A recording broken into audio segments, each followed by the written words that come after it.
Hey everyone, तो कैसे हैं आप लोग? बढ़िया। तो चलिए हम शुरू करते हैं आज का हमारा नया टॉपिक, जो कि है नेगोशिएशन। ये HRM ह्यूमन रिसोर्स मैनेजमेंट का टॉपिक है।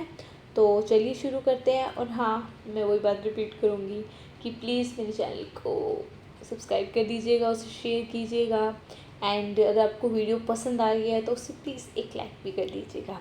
तो चलिए शुरू करते हैं। मीनिंग, नेगोशिएशन होता क्या है? नेगोशिएशन को हम हिंदी में बोलना चाहे तो हम कहते हैं बातचीत करना। अब बातचीत क्यों करते हैं, कौन करता है, किससे करता है, कहना क्या चाहते हो? नेगोशिएशन का मतलब होता है कि डिसीज़न मेकिंग प्रोसेस होता है, जिसमें जो पार्टीज़ होती है या फिर दो या दो से ज़्यादा जितनी भी पार्टीज़ होती है वो आपस में बातचीत करते हैं, क्योंकि उनकी प्रेफरेंसेस सेम नहीं है, उनकी सोच सेम नहीं है, उनकी प्रॉब्लम अलग अलग है, उनको एक कॉमन बात पे पहुंचना। नेगोशिएशन और बार्गेनिंग में बहुत फ़र्क होता है। तो यहाँ पे हम नेगोशिएशन करते हैं, हम म्यूचुअली बात डिसीजन लेंगे। ठीक है, ये बेसिकली रिलेट होता है कॉन्फ्लिक्ट मैनेजमेंट में, जब आप दोनों की सोच नहीं मिलती और उसी को सोल्व करने के लिए।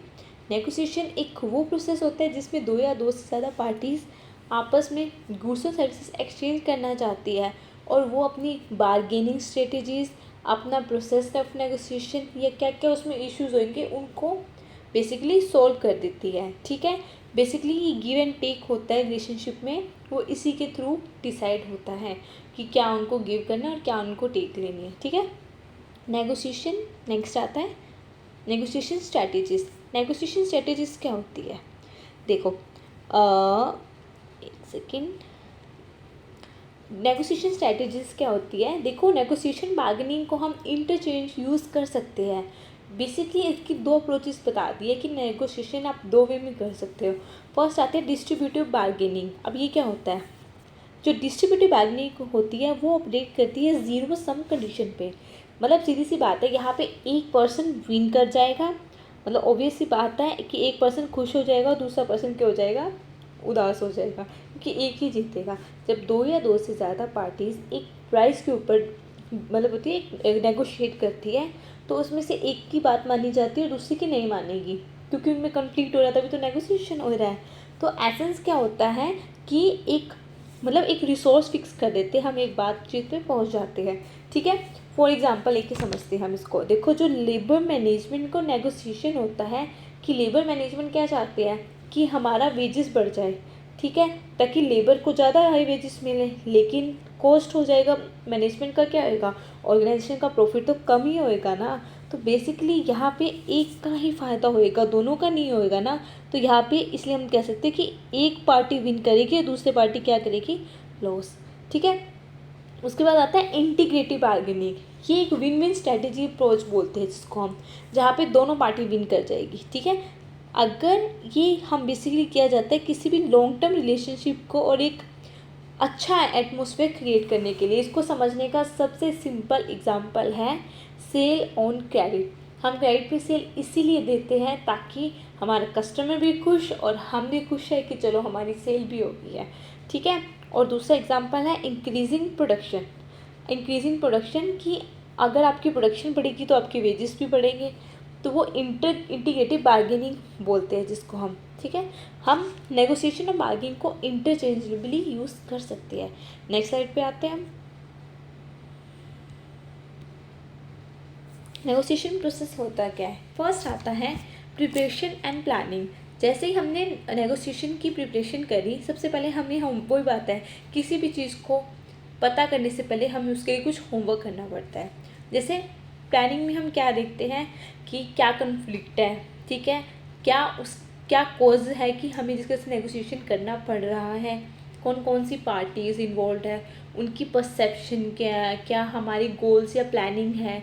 ठीक है, क्या दूसरी पार्टी की गोल्स है। बेसिकली यहाँ पे हम एक नेगोशिएट की एक कहते हैं प्लानिंग करते हैं कि हमें कैसे नेगोशिएशन करना है। अगर उनको आंसर मिल जाएगा ना तो ये स्ट्रेटेजी बना सकता है। इसमें एक चीज़ होती है जिसको जो मैंने यहाँ पे मेंशन नहीं कर पाई, विच इज़ BATNA, बांटना। इसको बांटना बोलते हैं। बांटना मतलब best alternative to negotiated agreement. जो बांटना होता है ये रिवील करता है कि जो सबसे कम एक्सेप्टेबल वैल्यू होती है ना, वही हमारा मिनिमम अचीवमेंट लेवल होता है।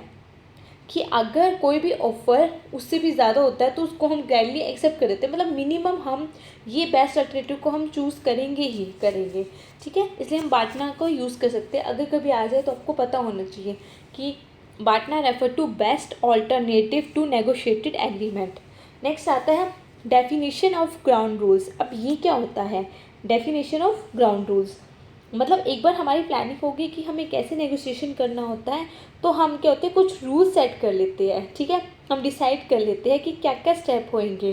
The parties will exchange their initial proposal या डिमांड, जहाँ पे पार्टीज डिसाइड कर लेती है कि उनके प्रपोजल क्या है।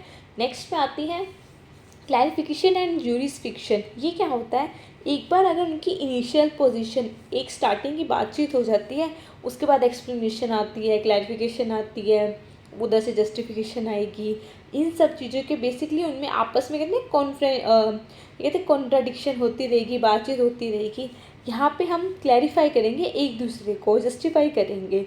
ठीक है, एक दूसरे की प्रॉब्लम बताएंगे। उसके बाद आता है बार्गेनिंग एंड प्रॉब्लम सॉल्विंग।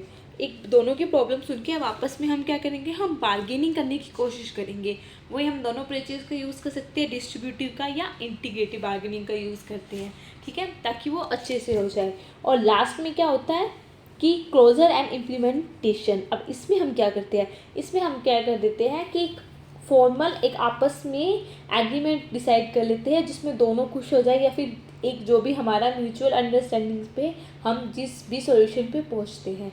ठीक है, नेक्स्ट आता है इश्यूज़ क्या होते हैं नेगोशिएशन में। बहुत सारे इश्यूज होते हैं नेगोशिएशन में। सबसे पहला होता है बाइसेस हैंडलिंग नेगोशिएशन। ठीक है, क्योंकि हर ऑब्वियस ही बात है बाइसनेस बहुत ज़्यादा होते हैं, क्योंकि ह्यूमन करते हैं, तो ऑब्वियस ही बात है अगर मेरा किसी के साथ ज़्यादा अटैचमेंट है तो मैं तो अपना ही अच्छा सोचूंगी। ऑब्वियस ही बात है, ऑर्गेनाइजेशन भी इंपॉर्टेंट है लेकिन खुद की भी अपनी थिंकिंग बहुत इंपॉर्टेंट होती है। तो बाइसनेस, पर्सनल बाइसनेस बहुत ज़्यादा रहता है। नेक्स्ट आता है रोल ऑफ पर्सनैलिटी ट्रेड्स। कि पर्सनैलिटी ट्रेड भी बहुत डिपेंड करता है कि हर लोगों की अलग अलग सोच होती है, हर लोगों की अलग अलग थिंकिंग होती है। कोई किसी इश्यू पे कोई ध्यान देते हैं, कोई किसी के ऊपर। नेक्स्ट आता है जेंडर डिफरेंसेस। ये भी बहुत होता है। वही बात होती है ना कि वुमेन जो होती है कई जगह मोर कोऑपरेटिव होती है, लेकिन कई जगह मैन ज़्यादा कोऑपरेटिव होते हैं, तो वो डिपेंड कर देता है। कई लोग सोचते हैं कि वुमेन नेगोशिएशन ज़्यादा अच्छे से कर सकती है as compare to man, and ये सब चीज़ें बहुत इफेक्ट डाल देती है। नेक्स्ट आता है कल्चरल डिफरेंसेस। वो भी बहुत ज़्यादा इफेक्ट डाल देता है। ठीक है, किसी भी बंदे के लिए उसका कल्चर ट्रेड भी बहुत, जैसे कि कोई अलग स्टेट से, उसकी कास्ट क्या है, वो अपनी कास्ट के बेस पे बार्गेनिंग करता है, किसी के अलग सिस्टम होता है। नेक्स्ट आता है third party negotiation. Third party negotiation भी बहुत ज़्यादा इफेक्ट डालता है। जैसे मेडिएटर होता है, जो मेडिएटर होता है वो एक न्यूट्रल थर्ड पार्टी होती है। ठीक है, वो दोनों तरफ से अनबायस्ड रह सकता है, लेकिन मेडिएटर जो होता है ना वो बहुत एकदम ऐसे ना, मतलब उसको ना इफेक्ट बहुत ज़्यादा पड़ जाता है दोनों पार्टी से। नेक्स्ट आता है आर्बिट्रेटर।